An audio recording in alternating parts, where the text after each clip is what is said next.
এই সরকারের সংস্কার আপনি কি কি দেখতে পাচ্ছেন এবং কি সংস্কার হলে আসলে নির্বাচনে যাওয়া সম্ভব?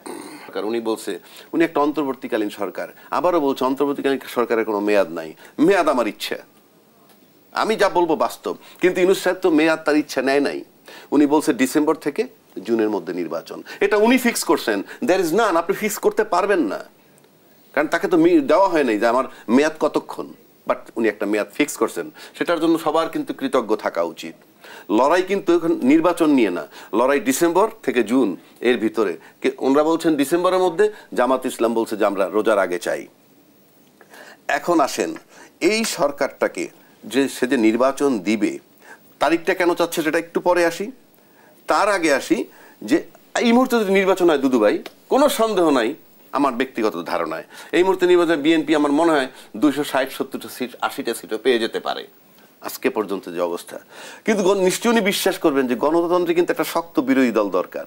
তো এই মুহূর্তে যদি নির্বাচন হয়ে যায় আর 280টা সিট যদি দুদু ভাই আপনারা পেয়ে যান, তাহলে আপনারা কি আমাদের রাখবেন দেশে, নাকি একটু হয়ে যাবে? এই প্রথম ক্ষমতা বিএনপি যাচ্ছে না, সেটা বলছি না, শক্ত বিরোধী দল তো থাকবে না, তাইলে আপনি কেমন চেহারা দেখবো? আমি এটা এমনিই করলাম, মানে একটা শক্ত বিরোধী দল দরকার। সেই শক্ত বিরোধী দলটার প্রতি কিন্তু তাদের কোনো গুরুত্ব নাই, ইনফ্যাক্ট সেই লক্ষ্যেও কাজ করা দরকার, কারণ চেক অ্যান্ড ব্যালেন্সের। এইবার আসেন, এই সরকারকে কিন্তু এমন কেউ নাই সহযোগিতা করে নাই, দল মত নির্বিশেষে, নাকি একেবারে চাষা পোষা ছাত্র সমাজ সবাই বসাইছে তাকে ক্ষমতায়। যদিও উনি বলেন ইউনূস সাহেব যে আমাকে ছাত্ররা নিয়োগ করছে, এটা হয়তো ইমোশনালি বলেন, ওই মুহূর্তে বলছেন, বাট আলটিমেটলি সবাই বসাইছে। যদি বসাই থাকে তাহলে কিন্তু সবাই তাকে সহযোগিতা করতেছে।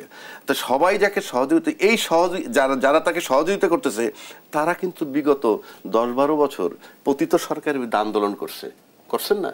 সব দল, বিএনপি বলেন, জামাত বলেন, সব দলই কিন্তু আওয়ামী লীগ সরকারের বিরুদ্ধে বিরোধিতা করছে। তা সত্ত্বেও আওয়ামী লীগ 15 বছর ক্ষমতায় ছিল, বিরোধিতা করা সত্ত্বেও। আর এখন সবাই একে সহযোগিতা করতেছে, তাতে 10 মাস এসে বেসামাল হচ্ছে কেন? সহযোগিতাটা কোথায়? এই যে রেগুলার সরকারের কথা বলছেন যে উনি রেগুলার মতো চলেন, ইউনূস সরকার যে মাঠে আসার পর 200-250 দাবি নিয়ে আসে মাঠে, এবং এরা কিন্তু প্রত্যেকেই দলীয় ব্যানারের। সাধারণ লোক যার কোনো দলীয় পরিচয় নাই, এরা আন্দোলনে যায় না, এটা অবশ্যই দুদু ভাই একমত হবেন, সেটা চাকরিজীবী হোক আর যেই হোক না কেন।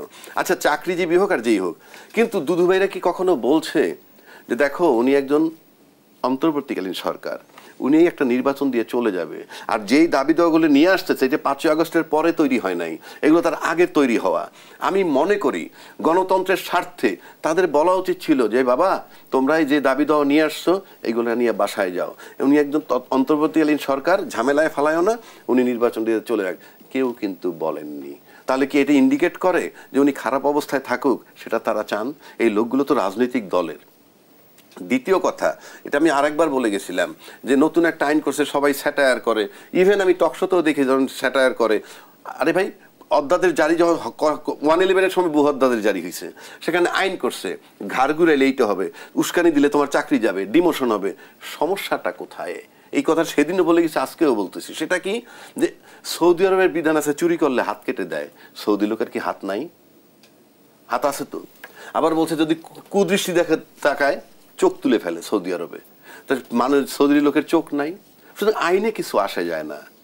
আপনি আইন মানবেন, সমস্যা হবে না, 1। 2, আইনটা বানাইছে প্রজাতন্ত্রের যারা কর্মকর্তা কর্মচারী বা সাংবিধানিক ভাষায় প্রজাতন্ত্রের সার্ভেন্ট। তো উনি কালকে যদি ক্ষমতায় যায়, উনি মাস্টার, আর আমি যে চাকরি করি সার্ভেন্ট। রাষ্ট্রীয় লেভেলের সম্পর্কটা হল মাস্টার অ্যান্ড সার্ভেন্ট। সার্ভেন্টের জন্য যত আইন পাশ করুক না কেন, যে যখন সরকার থাকে সে মানতে বাধ্য। আজকে যদি এটা তাকে মানানোর জন্য ওনরা কথা না বলেন, ওনরা ক্ষমতায় গেলেও তো আইন বানাবেন, নাকি বানাবেন না? অফকোর্স বানাবেন। So you pay respect to the government always, কারণ ইউ আর অলওয়েজ গভর্নমেন্ট। আপনি অলওয়েজ গভর্নমেন্ট হবেন। কেন? আপনি এখন আর পুলিশের এসপি হবেন না, আপনি ক্ষমতায় গেলে আপনি, সুতরাং আপনি গভর্নমেন্ট হবেন, আপনি তখন আইন প্রণয়ন করবেন। আমরা হয়তো টকশো করবো, টকশো করলে তখন কিন্তু দুদু ভাই যে একটা আইনের প্রস্তাব দেন, আমরা কিন্তু বলবো দুদু ভাই আইন করছে, এমপি, আপনাকে আইন মানতে হবে। সুতরাং এই জায়গাটা আমাদের এত বিশৃঙ্খল করলে যেটা হবে, তারিখটা চাচ্ছে কেন, সেই জায়গাটায় আসতেছি। তারিখটা চাচ্ছে যে ইউনূস সাহেব অল থ্রু তার কথার বরখেলাপ করেননি। উনি বলছেন দল নিষিদ্ধ করবেন না, করেন নাই। কার্যক্রম নিষিদ্ধ করছেন। কার্যক্রম নিষিদ্ধ আর দল নিষিদ্ধ এক নয়। এবং উনি বলছেন ডিসেম্বর থেকে জুনের মধ্যে নির্বাচন দিব, সেই জায়গায় আছেন। এখন তারিখটা চাচ্ছেন কেন? ওনাদের বিশ্বাস আছে যে ইউনূস সাহেব যদি একটা ডেট দেয়, ডেট দিতে একটা ডেট পাইলে দুইটা রেজাল্ট। নাম্বার ওয়ান, ডেট দেওয়ার মানে একটা নির্বাচন হচ্ছে এবং ওই তারিখে হচ্ছে, এই নিশ্চয়তাটা ওনারা চাচ্ছেন। আর ডেট না দেওয়ার মানে ইউনূস সাহেব প্রকাশ করে বুঝাইতে চাচ্ছেন জাতিকে, আমি যদি সঠিকভাবে সংস্কার না পাই, পরিস্থিতি আমার পক্ষে না থাকে, আমি নির্বাচন না দিয়েও চলে যেতে পারি। তবে চলে যাবে এটা শিওর, কোনো সন্দেহ নাই। ইউনূস সাহেব এপ্রিল মে সর্বোচ্চ এর ভিতরে চলে যাবেন। এখন উনি নির্বাচন দিয়ে যেতে পারবেন কিনা, ওনাদের মতো স্টেক হোল্ডারদের নৈতিক দায়িত্ব ইউনূস সাহেবের কাছে কিভাবে নির্বাচনটা আদায় করবে। কোনো কারণে যদি সে বলে আমি দিতে পারলাম না নির্বাচন, কারণ ইউনূস সাহেবের কোনো রাজনৈতিক কমিটমেন্ট নাই, আমি এই জিনিস করতে চাইছিলাম, যদি না পারি আমি চলে যাব, চলে গেলে ওনাদের অবস্থা সবচেয়ে বড় স্টেক হোল্ডার নির্বাচন হইলেই যদি পাশ করে, আবার যদি তৃতীয় কোনো পক্ষের কাছে ক্ষমতা হস্তান্তর হয়ে যায়, আমি আশা করি মিনিমাম 2-3 বছরের জন্য পিছিয়ে যাবে। সুতরাং এই রাজনৈতিক নেতাদেরকে আমি বলবো, কিভাবে ইউনূস সাহেবের কাছ থেকে নির্বাচন নিবে সেটাই তাদের এখন নৈতিক দায়িত্ব। আর সেটার জন্য 3টা স্টেক হোল্ডার খুব মারাত্মক।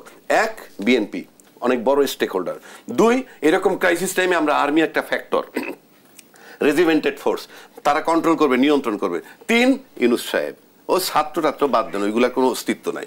এই 3টা স্টেক হোল্ডারের একটা সমন্বয় সমঝোতা হতে হবে, যদি না হয় নির্বাচন অনিশ্চিত। আপনাকে অসংখ্য ধন্যবাদ অ্যাডভোকেট আবু হেনা রাজ্জাকি।